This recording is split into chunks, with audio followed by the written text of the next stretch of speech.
नमस्कार दोस्तों, जय श्री महाकाल। मध्य प्रदेश और राजस्थान के हर गांव में तेजादशमी पर्व को एक त्यौहार की तरह मनाया जाता है।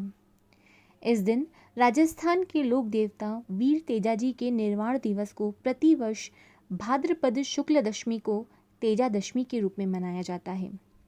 दंत कथाओं और मान्यताओं को माने और साथ ही इतिहास भी देखें तो वीर तेजाजी का जन्म नागौर जिले के खरनाल के प्रमुख कुंवर ताहड़ जी उनके पिता और राम कंवर उनकी मां थी।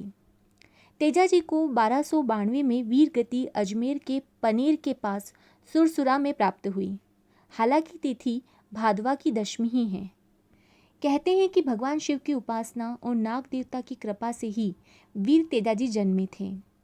जाट घराने में जन्मे तेजाजी को जाति व्यवस्था का विरोधी भी माना जाता है। हुआ यूं कि वीर तेजाजी का विवाह उनके बचपन में ही पनेर गांव की रायमल जी की बेटी पेमल से हो गया। पेमल के मामा इस रिश्ते के खिलाफ थे और उन्होंने ईर्ष्या में तेजाजी के पिताजी ताहड़ जी पर हमला कर दिया। ताहड़ जी को बचाव के लिए तलवार चलानी पड़ी, जिससे पेमल का मामा मारा गया। यह बात पेमल की मां को बहुत बुरी लगी और इस रिश्ते की बात तेजाजी से छिपा ली गई। बहुत बाद में तेजाजी को अपनी पत्नी के बारे में पता चला तो वह अपनी पत्नी को लेने ससुराल गए। वहां ससुराल में उनकी अवज्ञा हो गई। नाराज तेजाजी लौटने लगे तब पेमल की सहेली लाछा गुजरी के यहाँ वह अपनी पत्नी से मिले, लेकिन उसी रात मीणा लुटेरे लाछा की गाय चुरा कर ले गए। वीर तेजाजी गाय छुड़ाने के लिए निकल पड़े।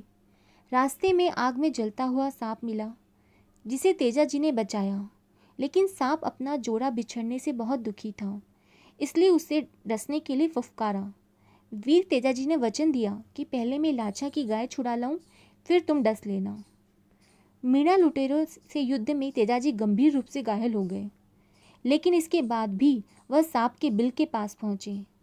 पूरा शरीर घायल होने के कारण तेजाजी ने अपनी जीभ पर डसवाया और भाद्रपद शुक्ल दशमी संवत 1160 28 अगस्त 1103 को उनका निर्वाण हो गया। यह देख पेमल जी सती हो गई। इसी के बाद से राजस्थान के लोक रंग में तेजाजी की मान्यता हो गई। गायों की रक्षा के कारण उन्हें ग्राम देवता के रूप में पूजा जाता है। नाग ने भी उन्हें वरदान दिया था। उस दिन से तेजादशमी पर्व मनाने की परंपरा जारी है।